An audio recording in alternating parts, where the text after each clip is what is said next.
Yeah, Brick. Just starting with Mo. I know he's a guy that's impressed you. Kind of tell us what he brings to the table and how you envision him being used this year. Well, I think Mo right now is kind of like a workhorse in the group. Comes to work every day. I mean, he's just a guy that understands hard work. And I think a lot of times Mo, his attitude and his effort is based off his height. He feels like, hey, I'm a little undersized. I got to play a little harder than the next guy. I got to do this a little bit different than the next guy because I'm not 6'3" and I'm not 300 pounds. But just him as a leader, man, it's been amazing to have him in the room. The things that he brings to the unit is special. What do you call him, Tasmanian Devil? Because he is. He's all over the place. He is. I'm telling you, he'll run through a wall if you ask him. But he's got to believe and trust in you. And I think that we've built that relationship together. And I think that's why he plays the way he plays. The motor's always been there. Now he's starting to fine tune some of the technique and fundamentals. And he's becoming a better player day in and day out.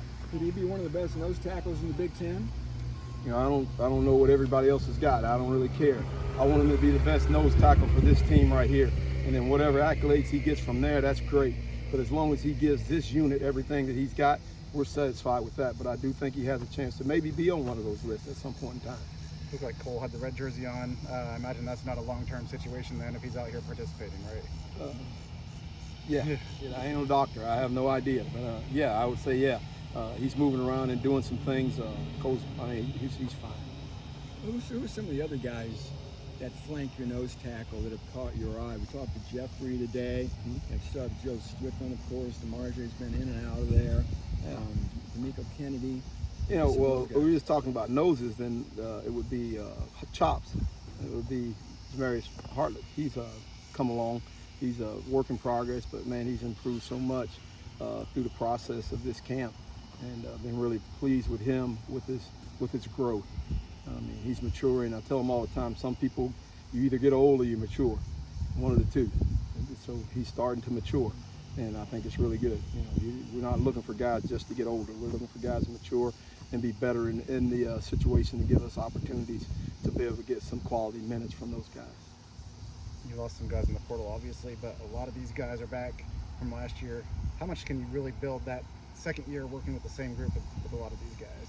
Well, I think, you know, it's all about camaraderie in the room. It doesn't matter if it's first year, second year, third year.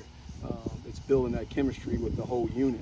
And I think these guys are starting to feel comfortable with playing with each other.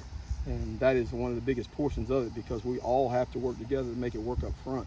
So those guys have pushed themselves through. The younger guys are coming along. And the great thing about it is, you know, the guys are policing the room. They're trying to make sure that those guys are doing the right things. You know, if I don't see something, they catch it, they correct it.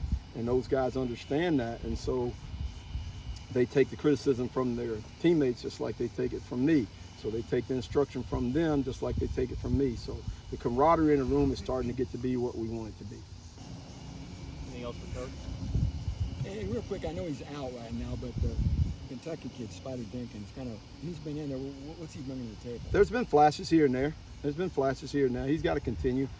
He's got to take care of himself, take care of his body, all the little things. And for him, like kind of what you guys said earlier, is that he hadn't been here long enough to kind of be in that cohesiveness with the rest of the group. So he's still learning and figuring things out. So he's going to be fine in that aspect. We just got to keep bringing him along. It's going to be a slow process, but we'll keep bringing him along and we'll get that done. How much quicker can you bring some of these guys along where last year at the end of the year you didn't have 5 offensive linemen to run against when you did ones-on-ones? Now you've got not only enough guys, you've got upgraded skill on the offensive line. Yeah, I think they've done a great job in the recruiting process and the portal process over on that side of the ball.